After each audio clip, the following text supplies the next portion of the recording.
Hello everyone, welcome back to my channel. तो कल के ब्लॉग में आपको पता चल ही चुका कि मैंने ये आटा गूँथ कर रेडी किया था नमकीन बनाने के लिए।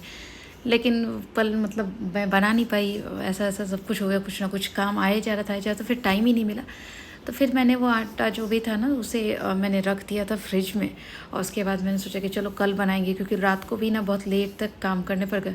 और ये ट्यूसडे और थोड़ा सा वेडनेसडे सुबह का आप देखेंगे। वेडनेसडे फिर मुझे जल्दी जल्दी बहुत जल्दी मतलब 8:20 के आसपास ही मुझे निकलना पड़ता है आइलैंड क्लास के लिए। तो टाइम काफ़ी मुश्किल रहता है। इवन ट्यूसडे को भी ना फिर रात का डिनर भी था। तो ट्यूसडे मैं कॉलेज से आई और उसके बाद मैंने ये शुरू किया कि पहले मुझे ना ये बना के ख़त्म करना है, क्योंकि कल का ही आटा गूँथा हुआ है, जिसकी वजह से मैंने कल के ब्लॉग में भी बताया था कि थोड़ा सा ख़राब हो ही गया।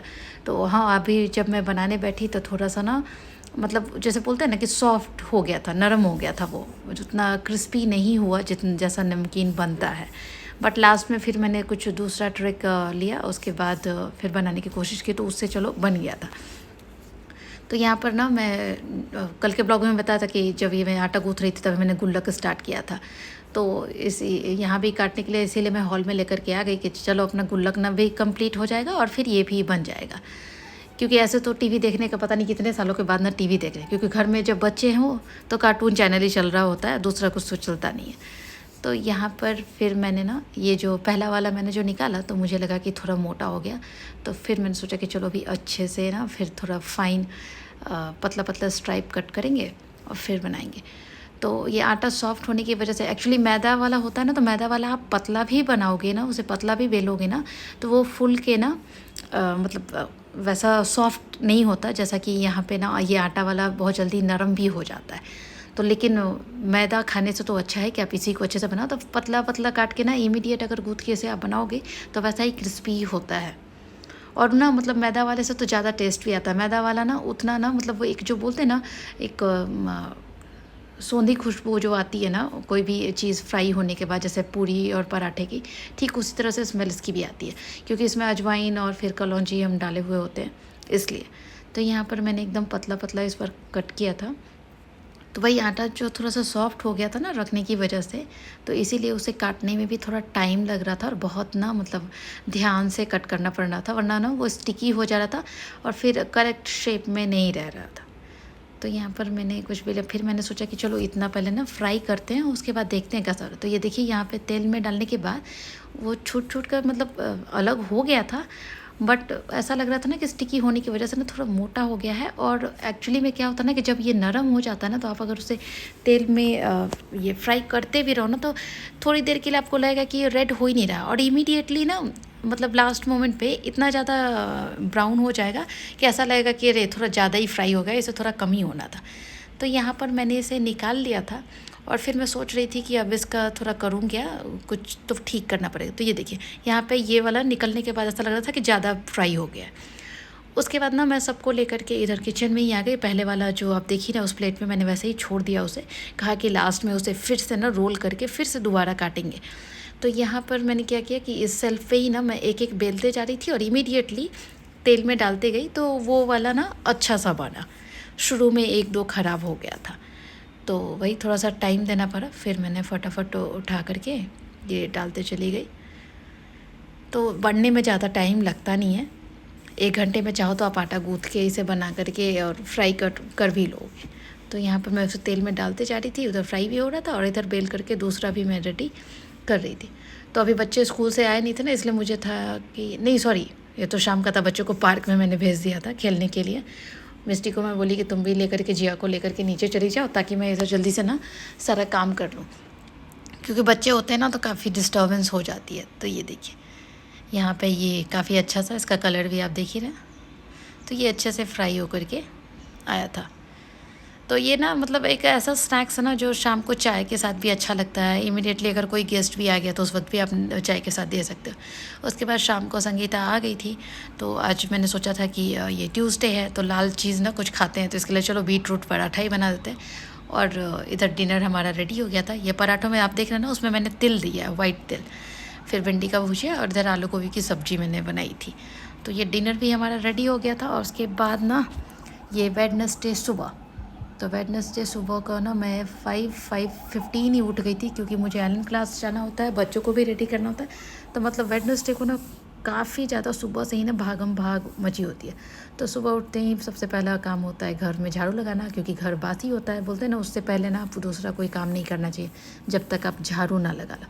तो मैंने फटाफट ना, कुछ अच्छे से नहीं बट ऐसे एक जो मतलब नियम है ना हमारे घर का, विधि की सुबह झाड़ू लगानी होती है, तो फटाफट मैंने झाड़ू लगाई। और उसके बाद मैं किचन की तरफ अब बढ़ने वाली थी कि किचन में आज क्या बना। तो वही जो बीट रूट पराठा बना था ना, तो वही बीट रूट पराठा मैंने उसके लिए आटा रख दिया था फ्रिज में कि सुबह मिस्टी को वही बना के दे देंगे। और उसका भिंडी का भुजिया भी हो जाएगा, क्योंकि मुझे भी जाना था। तो मुझे था कि बस अब मुझे ना सिर्फ पराठे सेकने होंगे, जिसे लेकर के मैं भी जाऊँगी और मिस्टी के भी लंच में हो जाएगा, इवन हस्बैंड का भी लंच हो जाएगा। उसके बाद मैं ना किचन में ये दाल मैंने सोक कर दिया पानी में कि जब पराठे वगैरह बना लूँगी तब फिर दाल भी मुझे बना के जाना होगा, क्योंकि लंच की तैयारी भी करके जानी होती है, क्योंकि मुझे आते आते ना 2:30 हो जाता है। तो इसीलिए वो लंच का भी, चावल तो चलो कुकर में होगा तो वो आते वक्त भी बन जाएगा, या फिर हस्बैंड भी कभी चढ़ा लेते हैं, क्योंकि जिया अगर जल्दी खाती है तो। उसके बाद सुबह का समय था, तो जैसा आपको पता ही है मेरी चाय चढ़ी उधर। उसके बाद दूध हो रहा था, मिस्टी का भी दूध मुझे निकालना था, इवन ड्राई फ्रूट्स पील करने थे, उसके लिए शॉर्ट ब्रेक के लिए फ्रूट्स भी कट करने थे। तो उधर मैंने ना वो भुजिया सब्जी सब गर्म होने के लिए चढ़ा दिया था, इधर मैं फ्रूट्स भी कट करने लगी थी। ये फ्रूट्स कट करने का भी ना 10 मिनट तो मतलब सुबह लग ही जाता है, 5 से 10 मिनट। तो मैंने खीरा और एप्पल ये सब कुछ लिया। अभी ड्राई फ्रूट्स निकाल के मैं उधर रखी हुई हूँ ग्रीन डब्बे में, आप देख ही रहे हैं। तो मतलब सुबह तो ऐसे भी हर दिन तो बहुत ज़्यादा काम होते ही होते हैं, लेकिन जिस दिन अगर आपको जल्दी जाना हो ना, वो हाउसवाइफ हो या वर्किंग वूमेन हो, हर किसी की कहानी यही है, सुबह ऐसी ही भागम भाग मची होती है। तो यहाँ पर मेरा फ्रूट्स ऑलमोस्ट कट हो गया, तभी मुझे सिर्फ ड्राई फ्रूट्स पील करने थे। तो वो भी बादाम, अखरोट इस बार का ना काफ़ी अच्छा सा मुझे मिला था, बिल्कुल भी पील करने की ज़रूरत नहीं है। तो इधर चाय हो गई थी। उसके बाद मैंने मिस्टी का दूध उसमें ले लिया था, तो मिस्टी के लिए मैंने ड्राई फ्रूट्स निकाला और उसका थ्रेप्टन बिस्किट और दूध में उसका डेट सिरप ऐड करके, वो डेट सिरप ना मतलब 2 साल की थी तब से पीती आ रही है, आज तक उसके दूध में चीनी या कुछ दूसरा कुछ नहीं लेती, वो सिर्फ डेट से लेती है। या मिस्टी का डब्बा मैंने पैक कर दिया था, ये फ्रूट्स वाला। और उसके बाद ना वो दूसरे एक डब्बे में उसने नमकीन भी ली थी जो मैं कल बनाई थी। उसके बाद उसके बॉटल में पानी भरा, उसके बाद यहाँ पे उसका दूध और ड्राई फ्रूट्स मैंने रख दिया। और मिस्टी को आवाज़ देने लगी थी कि तुम्हारा रख दिया है, तुम नहा के निकलो और अपना ये खा पी लो। उधर मैं तब तक पराठे सेक लेती हूँ, क्योंकि लंच भी पैक करना है अभी। तो सबको पानी देने के बाद मैं किचन में गई। मुझे ऐसा लगता है ना कि सारे जो छोटे छोटे काम हैं वो कर ले। तो यहाँ मुझे उसमें मिक्स करना था ये डेट सिरप। तो जैसा होता है ना कि सुबह में आप सारे छोटे काम कर लो, सिर्फ पराठा सेकने वाला काम ना मैं थोड़ा मतलब लास्ट में रखती हूँ कि सब कुछ कर लूँगी, सिर्फ लास्ट में पराठा सेकना होगा। पराठे सेकने के बाद ना उसे डब्बे में डाल के फिर दे देंगे। तो यहाँ पर बाकी सारे काम मैं सेट करके आ गई थी और मैंने पराठे बनाने शुरू कर दिए। तो बीट रूट का पराठा बच्चे आजकल सब्जियाँ खाते नहीं हैं, तो ये सब कुछ टैंट्रम करना ही पड़ता है। तो कभी ग्रीन पराठा, कभी रेड पराठा, यही चलता रहता है। ग्रीन होता है तो स्पिनच वाला बना देती हूँ, या फिर मेथी वाला भी बना दी तो वो भी ग्रीन ही हो जाता है। तो यहाँ पर बीट रूट पराठा बस मेरा रेडी था ऑलमोस्ट। उसमें मैंने थोड़ा सा तिल दे दिया था, क्योंकि तिल में कैल्शियम भी होता है। अभी मौसम भी ठंडा है तो थोड़ा अच्छा ही एक अलग सा फ्लेवर भी आ जाता है। तो यहाँ पर उसके 2 पराठे मैंने रख दिए। उसके बाद अभी मुझे भी अपना डब्बा पैक करना था और मुझे भी निकलना था। तो मतलब ऐसा लग रहा था कि फटाफट सारे काम हो जाए। तो मिस्टी को ना मैंने बैग पैक करके दे दिया कि हस्बैंड उसे ड्रॉप करके नीचे आ जाएंगे बस स्टैंड पे। और उसके बाद मैं चली नहाने। तो उससे पहले मैंने सोचा कि थोड़ा सा किचन क्लीन कर देती हूँ, सब कुछ बन गया था। और फिर दाल भी चढ़ा दूँगी, क्योंकि दाल भी चढ़ा दूँगी ना तो मैं जब तक नहा कर निकलूँगी तब तक वो हो जाएगा, सीटी दो विसल लगेगी, तब तक दाल भी हो जाएगा। उसके बाद मैं चली गई थी नहाने, और नहा करके फिर मैं कॉलेज चली गई। तो आज का ब्लॉग इतना ही गाइस, कल के ब्लॉग में फिर मिलेंगे, बाय बाय।